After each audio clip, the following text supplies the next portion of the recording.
ಶಕ್ತಿ ಯೋಜನೆಯನ್ನ ದಿನಾಂಕ 11/6/2023 ಜಾರಿಗೆ ಬಂತು. ಇಲ್ಲಿವರೆಗೆ ಒಟ್ಟು ಫಲಾನುಭವಿಗಳು 1,02,26,644 ಇದು ಕೋಲಾರ ತಾಲೂಕಿನ ಮಾತ್ರ. ಹಾಗೆ ಇನ್ನೊಂದು ಅನ್ನಭಾಗ್ಯ ಯೋಜನೆ 10/7/2023 ಜಾರಿಗೆ ಬಂತು. ಇಲ್ಲಿ ಕೋಲಾರ ತಾಲೂಕಿನ 18,966 ಫಲಾನುಭವಿಗಳಿದ್ದಾರೆ. ಹಾಗೆ ಇನ್ನೊಂದು ಗೃಹ ಜ್ಯೋತಿ 200 ಯೂನಿಟ್ ಫ್ರೀ ಪ್ರತಿ ಕುಟುಂಬ ಮನೆಗೆ 1/8/2023 ಈ ಯೋಜನೆ ಜಾರಿಗೆ ತಂದ್ರು. 16,396 ಒಟ್ಟು ಫಲಾನುಭವಿಗಳ ಸಂಖ್ಯೆ. ಗೃಹಲಕ್ಷ್ಮಿ ಯೋಜನೆ 30/8/2023 ಸರ್ಕಾರ ಜಾರಿಗೆ ತಂದಿದ್ದು. ಇದರ ಒಟ್ಟು ಫಲಾನುಭವಿಗಳು 19,996. ಯುವ ನಿಧಿ 26/12/2023 ಈ ಸರ್ಕಾರ ಜಾರಿಗೆ ತಂದು 319 ಈ ತಾಲೂಕಿನಲ್ಲಿ ಫಲಾನುಭವಿಗಳಿದ್ದಾರೆ. ಈ ಎಲ್ಲ ಒಂದು ಗ್ಯಾರಂಟಿ ಯೋಜನೆಯ ಒಟ್ಟು ಫಲಾನುಭವಿಗಳು ಸಾಕಷ್ಟು ಜನ ಪ್ರತಿ ಏನಾದರೂ 10% ಅಷ್ಟೇ ಉಳಿದಿದೆ. ಇದು ಅದಕ್ಕೋಸ್ಕರ ನಮ್ಮ ತಾಲೂಕು ಮಟ್ಟದ ಈ ಗ್ಯಾರಂಟಿ ಯೋಜನೆಯನ್ನ ಗ್ಯಾರಂಟಿ ಸಮಿತಿಯ ಒಂದು ಸರ್ಕಾರ ನಿರ್ದೇಶನ ಗಾಡಿ ಇದು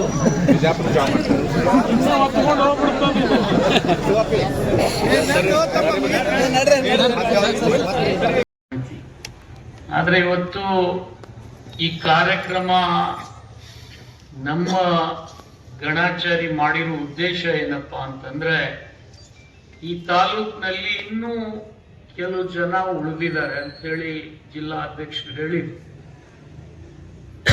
ಆ ಜಿಲ್ಲೆಯಲ್ಲಿ ಎಷ್ಟು ಜನ ಉಳಿದಿದ್ದಾರೆ, ಯಾವ ಸಮಸ್ಯೆಕ್ಕಾಗಿ ಉಳಿದಿದ್ದಾರೆ, ಅದನ್ನ ಬರ್ತಕ್ಕಂಥ ದಿನಮಾನಗಳಲ್ಲಿ ರಾಜ್ಯ ಮಟ್ಟದ ಅಧಿಕಾರಿಗಳನ್ನ ಕರ್ಕೊಂಡ್ಬಂದು ಅದನ್ನು ಕೂಡ ಪರಿಹಾರ ಮಾಡತಕ್ಕಂಥ ಪ್ರಯತ್ನ ನಾವು ಮಾಡ್ತೀವಿ. ಜೊತೆಗೆ ನಮ್ಮ ಜಿಲ್ಲಾ ಅಧ್ಯಕ್ಷರು ಬಹಳ ಚೆನ್ನಾಗಿ ಎಲ್ಲ ವಿವರಣೆಗಳನ್ನ ಕೊಟ್ಟಿದ್ದಾರೆ. ನೀವು ಯಾವ್ದಾದ್ರು ಮುಸಲ್ಮಾನ್ರು ಇಷ್ಟು ಚಂದ ಕನ್ನಡ ಮಾತಾಡಿದ್ರೆ ನಮ್ ಬುರಾಮಣಿನೇ, ಮತ್ತೆ ಯಾರು ಮಾತಾಡಿದ್ರೆ ಅರ್ಧ ಹಿಂದಿ ಅರ್ಧ ಕನ್ನಡ ಹೊಡಿತಾರೆ ಎಲ್ಲ.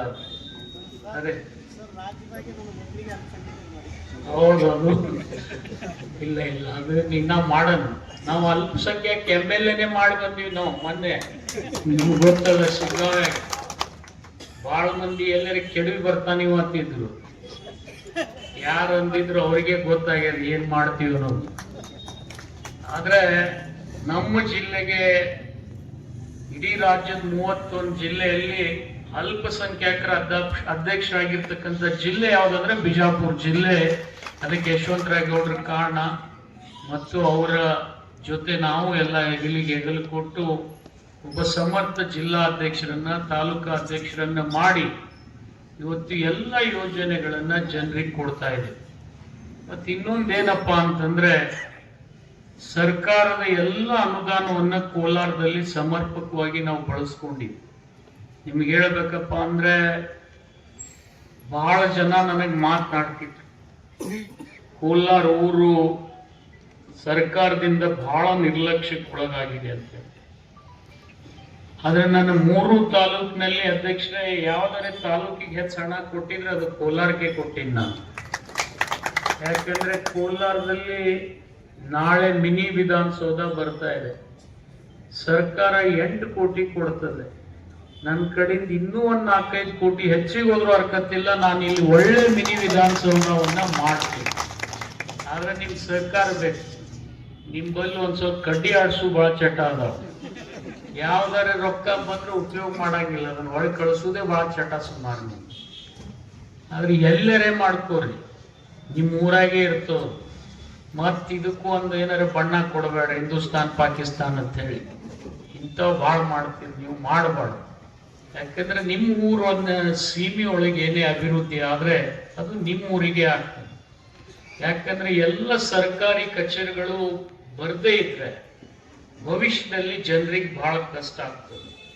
ಇಂದಿಲ್ಲ ನಾಳೆ ಬಹಳಷ್ಟು ಕಚೇರಿಗಳು ಬರಬೇಕು.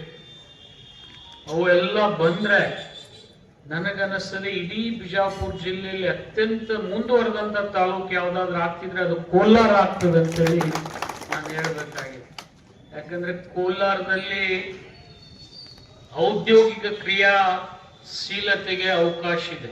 ಮುಳವಾಡ್ ಇಂಡಸ್ಟ್ರಿಯಲ್ ಎಸ್ಟೇಟ್ ಇದೆ. ಇಂದಿಲ್ಲ ನಾಳೆ ಎಂ ಬಿ ಪಾಟೀಲ್ ಅಲ್ಲೊಂದು ಸ್ವಲ್ಪ ಇಂಡಸ್ಟ್ರಿ ತರ್ತಾರೆ, ನಾನು ಕೂಡ ಸಹಾಯ ಮಾಡ್ತೀನಿ. ಜೊತೆಗೆ ಕೃಷ್ಣಾ ನದಿ ನೀರು ಹೆಚ್ಚಿಗೆ ಕುಡಿಯೋರು ಯಾರು ಇದ್ರೆ ಅದು ಕೋಲಾರ ತಾಲೂಕಿನವ್ರೆ. ಹಿಂಗಿನ ನೀರು ಬಿಡಿಸಿರುವುದಿಲ್ಲ, ಖಾಲಿ ಆದ್ರೆ ಮರುದಿವ್ಸ ನನ್ನ ಮನೆಗೆ ಬಂದಿರ್ತಾರ ಅವರು. ಮತ್ತು ಅಷ್ಟೇ ಹೆಚ್ಚಿನ ಕಬ್ಬು ಬೆಳೀತಕ್ಕಂಥ ಊರಿನವರು ಕೋಲಾರದವ್ರೆ. ಮತ್ತೆ ಎಲ್ಲಾ ರೀತಿಯಿಂದ ವ್ಯವಸಾಯ ಮಾಡ್ತಕ್ಕಂಥವ್ರು ಕೋಲಾರದವರು. ಹೈನುಗಾರಿಕೆ ಮಾಡ್ತಾರೆ, ತೋಟಗಾರಿಕೆ ಮಾಡ್ತಾರೆ, ಕೃಷಿ ಮಾಡ್ತಾರೆ, ವ್ಯಾಪಾರ ಮಾಡ್ತಾರೆ, ರೊಕ್ಕ ಹೆಚ್ಚಾದ್ರೆ ಬ್ಯಾಂಕು ತೆಗಿತಾರೆ. ಇಷ್ಟೆಲ್ಲ ಮಾಡ್ತಾರೆ. ಇಷ್ಟು ಕ್ರಿಯಾಶೀಲತೆಯಿಂದ ಕೆಲಸ ಮಾಡ್ತಕ್ಕಂಥ ಕ್ಷೇತ್ರ ಇದೆ. ಇಲ್ಲಿ ಧರ್ಮಕ್ಕೂ ಅಷ್ಟೇ ಪ್ರಾಧಾನ್ಯತೆ ಇದೆ. ಸಾಮರಸ್ಯದಿಂದ ಬದುಕ್ತಾರೆ. ಎಂದರೆ ಅಂದರೆ ಸ್ವಲ್ಪ ಜಗಾಡ್ತಾರೆ, ಆದ್ರೆ ಮೊಹರಂನಾಗ ಯಾರು ಮುಸ್ಲಿಮ್ರು ಯಾರು ಹಿಂದೂಗಳು ಗೊತ್ತಾಗೋದಿಲ್ಲ ಕೋಲಾರ್ನಾಗ. ಅಂತ ಚಂದ ಹೆಜ್ಜೆ ಮೇಳ ಆಡ್ತಾರೆ. ಇಂಥ ಸಾಮರಸ್ಯದ ಊರಿನಲ್ಲಿ ಇವತ್ತು ಬಹುತೇಕ ಎಲ್ಲ ಕೆಲಸಗಳು ಆಗಿದಾವೆ. ನಾವು ಈ ರಸ್ತೆ ಬದಿಗಿರ್ತಕ್ಕಂಥ ಬಡವ್ರು ನಡ್ಕೊಂಡು ಅವರಿಗೆ ಅಂಗಡಿಗಳನ್ನು ಕೊಡೋದ್ರ ಜೊತೆಗೆ ಅವರ ಜೀವನದಲ್ಲಿ ಬದಲಾವಣೆ ತರ್ತಕ್ಕಂಥ ಪ್ರಯತ್ನ ಮಾಡಿದ್ವಿ.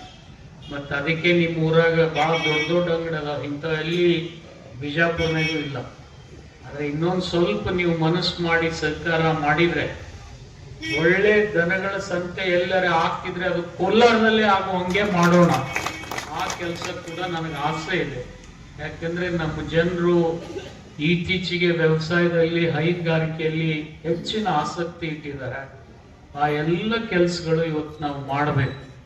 ಜೊತೆಗೆ ನಿಮಗೆ ಬಹಳ ಸಂತೋಷದ ಸಂಗತಿ ಹೇಳಬೇಕಪ್ಪ ಅಂತಂದ್ರೆ, ವ್ಯವಸಾಯದಲ್ಲಿ ಇವತ್ತು ಇಡೀ ಬಿಜಾಪುರ, ಬಾಗಲಕೋಟೆ, ಬೆಳಗಾವಿ ಈ ಜಿಲ್ಲೆಗಳು ಅತ್ಯಂತ ಹೆಚ್ಚಿನ ರಾಜ್ಯದಲ್ಲಿ ಕಬ್ಬು ಉತ್ಪಾದನೆ ಮಾಡತಕ್ಕಂಥ ಜಿಲ್ಲೆಗಳು.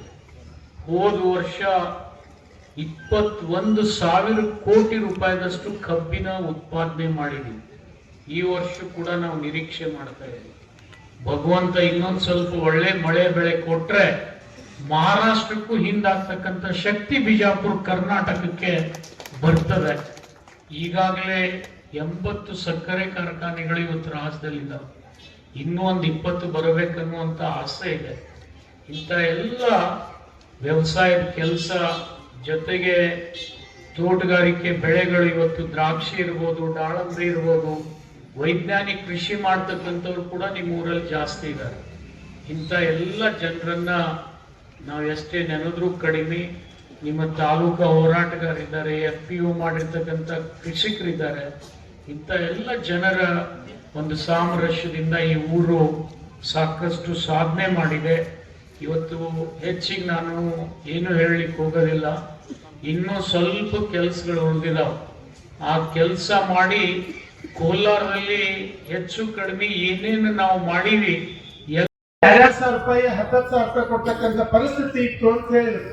ಅವಾಗ ನಾನು ಇಲ್ರಿ, ನಮ್ಮ DCC ಬ್ಯಾಂಕ್ ಕೋಲಾರ ಮತ್ತು ಬಿಜಾಪುರ ಜಿಲ್ಲಾದವರು ಒಂದ್ 2 ಎಕರೆ ಇದ್ರು ಕೂಡ 1 ಲಕ್ಷ ರೂಪಾಯಿ 80,000 ರೂಪಾಯಿ ಕೊಡ್ತಾರ. ಮತ್ತ 7-8 ಎಕರೆ ನೀರಾವರಿ ಇದ್ರೆ 3 ಲಕ್ಷ ಮನೆ ಶಿವಾನಂದ ಪಾಟೀಲ್ ನಮ್ಮ ಭಾಗದ MLA ಅದಾರ, ಡಿಸ್ಟ್ರಿಕ್ಟ್ ಅಧ್ಯಕ್ಷರು ಅದಾರ, 5 ಲಕ್ಷ ಕೊಡಕತ್ತಾರ. ನಿಮ್ದ್ಯಾಕೆ ಹಿಂಗಾಗೈತೆ ಅಂದಾಗ ಎಲ್ಲ ಹಿಂದಿನವರು ಎಲ್ಲ ಹಾಗೆ ಮಾಡಿ ಹೋಗ್ಯಾರ ಗುರುಗಳ ಅಂತಕ್ಕಂಥ ಮಾತನ್ನ ಹೇಳಿದ್ರು. ಆದ್ರೆ ನಾ ಅವಾಗ ತಿಳಿತು, DCC ಬ್ಯಾಂಕ್ ಅಧ್ಯಕ್ಷ ಇರ್ಲಿ, ಯಾವುದೇ ಬ್ಯಾಂಕ್ ಒಬ್ಬ ಅಧ್ಯಕ್ಷ ತನ್ನ ಮನೆ ಶ್ರೀಮಂತ ಮಾಡಲಾದ ರೈತರ ಮನೆ ಶ್ರೀಮಂತ ಮಾಡಿರ್ತಕ್ಕಂಥವ್ರು ಯಾರಾದ್ರೂ ಇದ್ರೆ ಅದು ಶಿವಾನಂದ ಪಾಟೀಲ್ ಅಂತಕ್ಕಂಥದ್ದನ್ನ ಬಹಳ ಅಭಿಮಾನದಿಂದ ಯಾಕಪ್ಪ ಅಂತಂದ್ರ ಅಲ್ಲಿ ಗುಲ್ಬರ್ಗ ಹಾಗೂ ಯಾದಗಿರಿ ಒಳಗೆ ನೀವು 50 ಎಕರೆ ಜಮೀನು ಹೋಗಿ ಕೊಡ್ರಿ 15,000 ರೂಪಾಯಿ ಲೋನ್ ಹಾಕ್ತಾರೆ. ಅಂದ್ರ ಹಿಂದಿನ ಅಧ್ಯಕ್ಷರು ಸರ್ವ ಸದಸ್ಯರು ಬ್ಯಾಂಕ್ ದಿವಾಳಿ ಮಾಡ್ಯಾರ.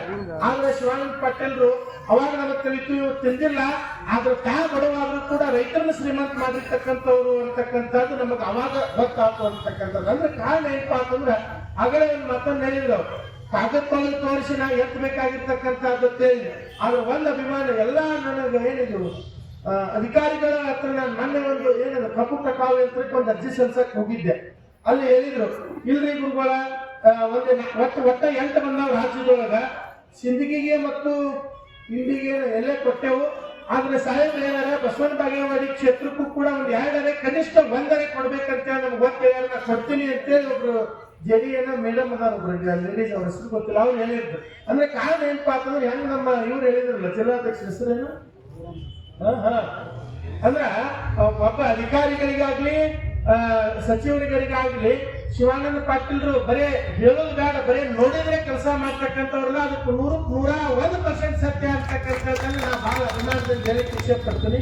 ಮತ್ತು ಇದೇ ರೀತಿ ಅವರು ಅಭಿವೃದ್ಧಿ ಮತ್ತು ನೋಡಿ ನನ್ನ ಅನಿಸಿಕೆ ಪ್ರಕಾರ ಒಬ್ಬ ಮಂತ್ರಿಗೆ ಒಂದೊಂದು ಖಾತೆ ಕೊಟ್ಟ, ಆದ್ರೆ ಶಿವಾನಂದ ಪಾಟೀಲ್ ಕಸದೊಳಗೆ ರಸ ತೆಗಿತಕ್ಕಂಥ ಶಕ್ತಿ ನಿಮ್ಮಲ್ಲಿ ಐತೆ ಅಂತ ಹೇಳಿ ಅವ್ರು ಜವಳಿ ಪವಳಿ ಎಲ್ಲ ಸತ್ಯಾನಾಶ ಆಗಿ ಹೋಗಿದ್ದು, ಆದ್ರೂ ಕೂಡ ಅವ್ರು ಜ್ಞಾನ ತಂದ.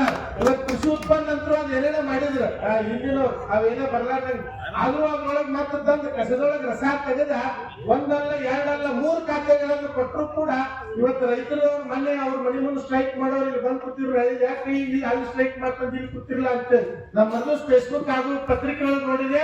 ರೈತರಿಗೂ ಕೂಡ ನಾ ಅನ್ಯಾಯ ಮಾಡಂಗಿಲ್ಲ, ಬರ್ತಕ್ಕ ದಿನಮಾನಗಳಲ್ಲಿ ನಿಮ್ ಪರವಾಗಿ ಅದೇನೆ ಅಂತೇಳಿ ಮೀಟಿಂಗ್ ಒಂದು ಮಾಡಿ ಕೂಡ ರೈತರಿಗೆ ಸಹಕಾರವನ್ನು ಕೊಟ್ಟಿರ್ತಕ್ಕಂಥ ಮಂತ್ರಿಗಳು ಅದು ಶಿವಾನಂದ ಪಾಟೀಲ್ ಅಂದ್ರೆ ಅದು ತಪ್ಪಾಗ್ಲಿಕ್ಕೆ. ಅದಕ್ಕ ಅವ್ರು ಹೇಳಿದ್ರು ನಿಮ್ಮ ಕ್ಷೇತ್ರಕ್ಕೆ ಅವ್ರು ಬಂದಿರ್ತಕ್ಕಂಥದ್ದು ಪುಣ್ಯ ಅಂತಕ್ಕಂಥ ಮಾತನ್ನ ಏನ್ ಜಿಲ್ಲಾಧ್ಯಕ್ಷರು ಹೇಳಿದ್ರಲ್ಲ, ಅದಕ್ಕ ನಾವು ಕೂಡ ಶಾಸಕರಪ್ಪ ಅಂತಂದ್ರೆ ಪ್ರತಿಯೊಬ್ಬ ಕಟ್ಟ ಕಡೆ ಜನರಿಗೂ ಕೂಡ ಸರ್ಕಾರ ಸೌಲಭ್ಯಗಳಾಗಿರ್ಬೋದು ಮತ್ತು ನೇರವಾಗಿ ಮಾತಾಡ್ತಾರೆ, ಒಂದಿಷ್ಟು ಮಂದಿ ನೋವು ಆಗ್ಬಹುದು, ಆದ್ರೆ ಅದ್ರ ಹಿಂದೆ ಒಂದು ತನ್ನದೇ ಆದ ಪ್ರೇಮ್ ಇರ್ತೈತಿ. ನೋಡ್ರಿ, ಮನೆಯೊಳಗೆ ಹೆಂಡತಿ ಮೇಲೆ ಗಂಡ ಸಿಟ್ಟಿಗೆ ಇರ್ತಾನೆ, ಗಂಡನ ಮೇಲೆ ಹೆಂಡತಿ ಸಿಟ್ಟಿಗೆ ಇರ್ತಾನೆ. ಗಂಡ ಮಗಗ ನೀವು ಮಗಳಿನ ಮನೆ ಮಕ್ಕಳಿಗೆ ಯಾರಿಗಾರೆ ಅಲ್ಲಿಗೆ ಹೋಗಿ ಅಂತ ಕೇಳಿದ್ರೆ ನೀವು ಹಣದ ಮಕ್ಕಳಿಗೆ ಕೇಳ್ತೀರಿ. ಹಂಗ ಶಿವಾನಂದ ಪಾಟೀಲ್ ಆಗಿರ್ಬೋದು ತನ್ನ ಕ್ಷೇತ್ರದ ಜನರ ಜೊತೆ ಅತ್ಯಂತ ಕಟ್ಟ ಕಡೆ ಜನರನ್ನ VIP ಜನರನ್ನು ಪ್ರೀತಿಸ್ತಕ್ಕಂಥ ನಾಯಕರು.